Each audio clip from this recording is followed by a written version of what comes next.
Gracias y paz, amados hermanos. A continuación quiero mostrarles unas imágenes, son realmente tristes. Unas hermanas en Cristo estaban compartiendo el Evangelio en zonas donde judíos ultraortodoxos se encuentran congregados y reunidos. Y miren cómo trataron a estas mujeres. Go, go, because you say people, can you understand? Let us leave. Let us leave. We give you salvation to everybody. Salvation and goodness of Yeshua. And the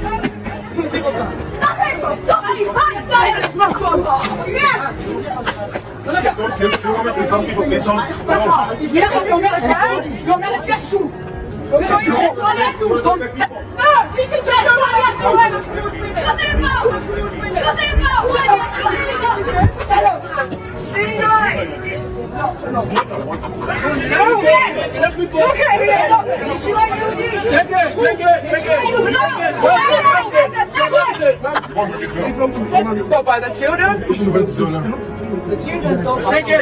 Lo más curioso de estas imágenes no es solamente que adultos insultan a las mujeres. Y si ustedes leen un poco en inglés, verán que las palabras que lanzan sobre alguna de ellas son muy despectivas. Las llaman literalmente rameras y cosas semejantes.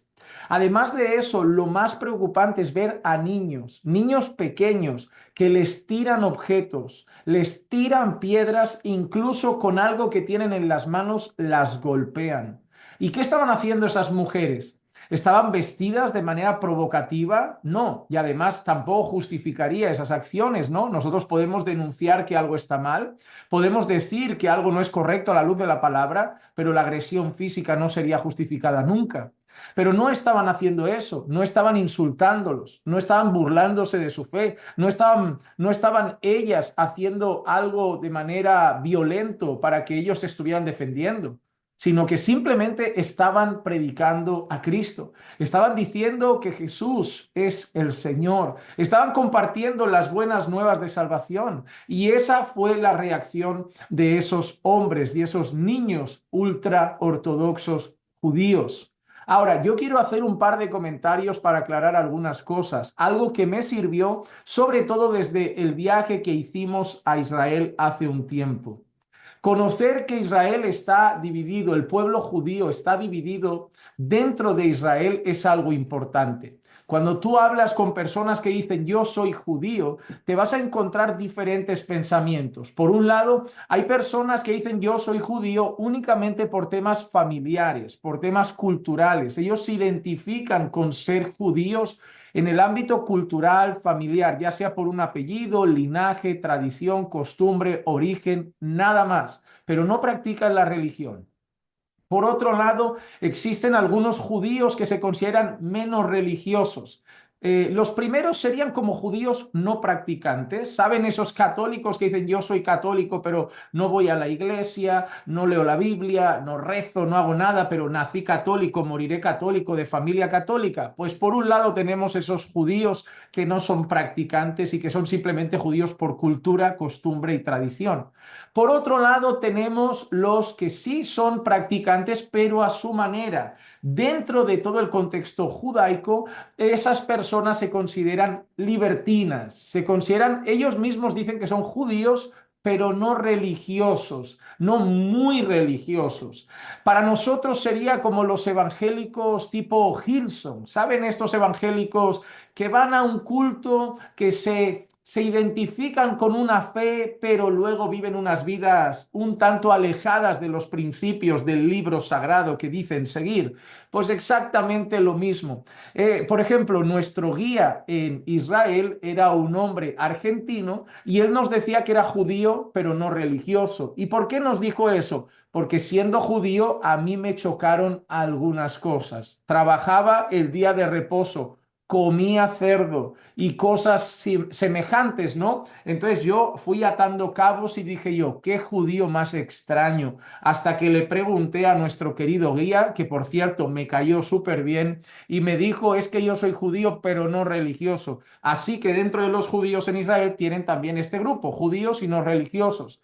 Y luego vamos a los dos grupos más que me gustaría mencionar. Los judíos religiosos, que se pueden considerar ortodoxos, son personas que sí son apegadas a esa religión, personas que sí practican esa religión, personas que comen la comida, que siguen las dietas, hombres que van a la sinagoga, guardan el día de reposo, tienen ciertas indumentarias, costumbres culturales. Que quiero añadir también algo, ¿eh? Amados hermanos, no todas esas cosas tienen fundamento en las escrituras. Muchas cosas son fruto de cultura y tradición. Recuerden las palabras de Jesús. Recuerdan cuando Jesús le dijo, enseñáis como doctrina mandamientos de hombres, enseñáis como doctrina tradiciones de hombres, aplicáis vuestra tradición como si fuera palabra de Dios. Exactamente eso es lo que tienen. ¿O creen ustedes que esos gorros con las trenzas, o creen ustedes que incluso el kipá, o creen ustedes que incluso la manera en que las mujeres rapan su cabeza y usan una peluca, o creen ustedes que ciertos peinados, o ciertas indumentarias, o ciertas costumbres son basadas en la escritura sagrada? No, ya te aseguro yo que los judíos antaños, judíos de antiguamente, no usaban esas cosas. Eso ha sido cultura, tradición, costumbre, sobre todo en algunas partes europeas que también han afectado, y esas costumbres y temas culturales han formado ese grupo de judíos que hoy tienen ciertas cosas que no están apegadas a la Biblia, y cabe mencionar esto para que los evangélicos no se confundan, que dentro de nada tienes a evangélicos que andan también con las trenzas, que andan también con ciertas cosas que son culturales, pero no son bíblicas, o es una mala aplicación, muchas veces es una mala aplicación de un pasaje de las Escrituras. Pero si estudias la historia del pueblo judío, te vas a dar cuenta que eso no ha estado siempre así y no se ha entendido de la misma manera, y la indumentaria claramente no era la misma. Es obvio que si tú ves los tiempos de Jesús, alguna película, alguna serie, algunas imágenes que hayan hecho por ahí de ficción, que estudiosos habrán buscado analizar muchas cosas, verás que los judíos de entonces no se parecen a los judíos que ves hoy por las plazas de Jerusalén. Entonces tienes ese grupo religioso, pero luego tienes el grupo ultra ortodoxo, ese grupo ultra ortodoxo, que esos van a un paso más y suelen vivir en barrios separados, suelen vivir en zonas separadas, y suele ser un grupo bastante agresivo, un grupo bastante radical.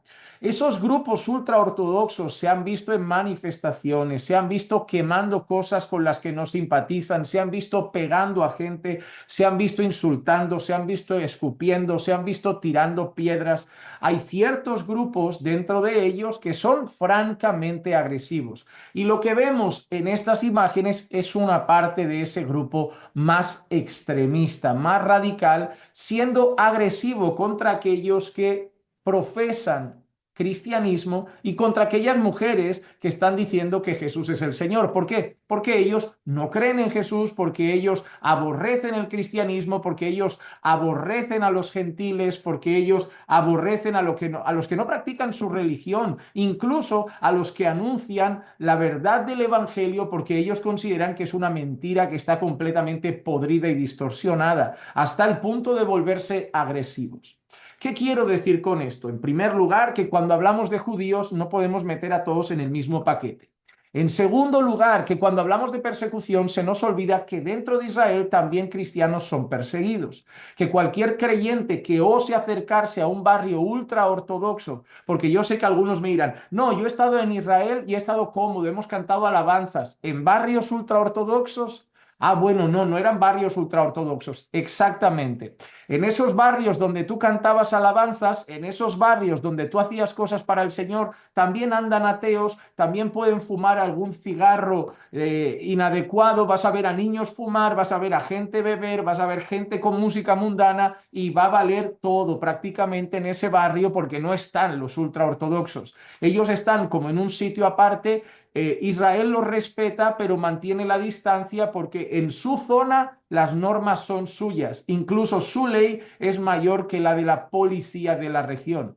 Entonces, tienes que entender que si tú no has sentido ningún tipo de opresión, ningún tipo de persecución, ningún tipo de malas palabras, es porque no te has topado con un ultraortodoxo, es porque te habrás topado en otra zona, en otro barrio y con otras personas, porque los judíos ultraortodoxos sí te hubieran tratado con muy poco respeto, sí te hubieran tratado incluso algunos de manera agresiva, como le pasó a esas mujeres que cabe mencionar, que fueron sumamente valientes al hacer lo que hicieron. Algunos dirían, bueno, no, yo no provocaría, yo no haría eso. Bueno, esas mujeres fueron valientes y nadie puede discutir lo que hicieron. Hablaron del Señor, déjenlas tranquilas, no hicieron nada malo, simplemente mencionaron a Cristo ante unas personas que nuevamente nos recuerdan algo.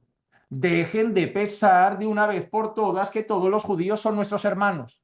Y ya lo he dicho en más de una ocasión, yo no llego a entender cómo para los evangélicos los judíos son nuestros hermanos muchas veces. Y yo sé que no son todos, pero muchos evangélicos siguen viendo a los judíos como si fueran nuestros maestros, nuestros hermanos mayores, los que nos tienen que enseñar, de los que tenemos que aprender. A ver, amados hermanos, vamos a recitar ciertas cosas que sí están en su Biblia y que nunca deben olvidar. Solamente somos hijos de Dios por medio de Jesucristo. Por lo tanto, si no tenemos al Hijo, no tenemos al Padre. La Biblia dice que quien rechaza al Hijo, rechaza al Padre que lo envió. La Biblia dice que el que no conoce al Hijo, no conoce al Padre que lo envió.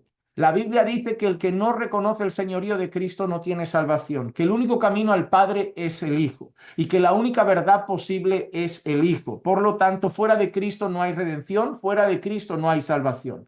La Biblia nos enseña que solo tenemos acceso ante el trono de la gracia por medio de Cristo. Por lo tanto, quien no tiene a Cristo no tiene al Padre. Quien no cree en el Hijo no tiene una comunión con el Padre. Quien no tiene al Hijo no puede acceder al Padre. Por lo tanto, ¿cómo llamaremos hermano a personas que la Biblia no llama hermano? Ahora me pregunto algo. La Biblia dice, a todos los que lo recibieron, a los que creyeron en su nombre, se les dio potestad de ser hechos hijos de Dios. Ahora mismo, estos judíos en esta época, este pueblo en esta época, en este preciso momento de la historia, Cristo ya vino, habló, enseñó, predicó, fue crucificado, sepultado, resucitó al tercer día. En esta época les pregunto, amados hermanos, a la luz de la palabra, ¿cómo los vamos a considerar hijos de Dios si no creen en el Hijo, cuando la Biblia dice que a todos los que le recibieron, los que creyeron en su nombre, les dio potestad de ser hechos hijos de Dios? Ah, pero es que son judíos. Pero ¿tú no te acuerdas de las palabras del Señor Jesús a los escribas y fariseos?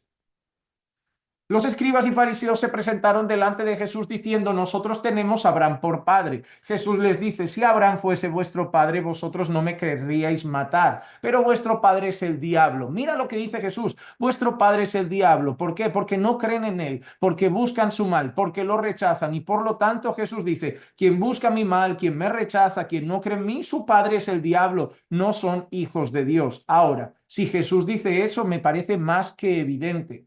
Además de esto, yo les animo a leer, por ejemplo, al apóstol Pablo. Y el apóstol Pablo te va a decir quién es verdaderamente judío y cuál es la verdadera circuncisión. Y Pablo te va a decir, no es judío el que lo es exteriormente, sino que es judío el que lo es interiormente. Y la verdadera circuncisión, la del corazón y por el espíritu. Les animo también a estudiar eso para entender quién es verdaderamente el pueblo de Dios. Ah, Juan Manuel, ¿eres antisemita? Yo creo que no. No sé si tú sabes lo que significa antisemita, no sé si conoces la definición de antisemita y cómo voy a ser yo antisemita si lo que te digo es que hay que evangelizarlos, que te digo que por amor a su alma hay que compartirles el evangelio. Miren, hay una cosa que tienen que tener claro, no afirmar son mis hermanos no es odiar, que me parece un discurso bastante patético, el discurso de algunas personas que llegan a un punto de analfabetismo, de decir que alguien es antisemita, que es una palabra muy despectiva, algo por lo cual alguien podría ser francamente denunciado, pero vamos a dejarlo ahí. Pero gente que dice eso simplemente porque tú dices, no considero que esos judíos, esos que rechazan a Cristo, que no quieren a Jesús, no considero que sean salvos ni que sean mis hermanos. Y lo considero no por algo de mi corazón, no por un odio, no por un rechazo personal, por lo que creo en la palabra de Dios. Por ejemplo, el apóstol Pablo no pidió por ellos. El apóstol Pablo no llegó a decir, desearía yo mismo ser anatema, es decir, separado de Cristo, si ellos, mis compatriotas, refiriéndose a los judíos de su época, fuesen salvos. Es decir, Pablo dice que ellos tienen celo, que ellos tienen un celo por las cosas de Dios, pero Pablo dice, no son salvos. Lo dice Pablo. No lo digo yo, lo dice el apóstol Pablo inspirado por el Espíritu Santo y dice que no son salvos por un motivo, porque buscan su propia justicia y no la justicia de Dios que es por medio de la fe en el Señor Jesucristo. Yo creo que es suficiente argumento, pero si a pesar de todo esto siguen pensando, no, son mis hermanos en Cristo, bueno, pues cada quien con sus creencias. Yo solo digo que si tú te sientas a la mesa de un judío ultraortodoxo y le dices, tú eres mi hermano porque Jesús nos une, posiblemente te pase algo muy parecido a lo que le pasó a esas mujeres. Y esto me lleva a recordar que tenemos que seguir evangelizando todas las naciones, tenemos que seguir orando por la salvación de todos los perdidos, incluso de aquellos que están en Israel, en Jerusalén, del pueblo judío, porque ellos también aborrecen a los creyentes. No olviden que las persecuciones contra los cristianos en muchas ocasiones fueron hechas por manos de judíos. Y eso siempre ha mostrado el rechazo al mensaje del Evangelio. Oremos por ellos, oremos por su salvación y que más valientes como esas hermanas vayan a compartir las buenas nuevas de salvación. Pero sí, hermanos, tengamos una visión clara y bíblica sobre esas personas que odian y aborrecen a Jesús y a su pueblo.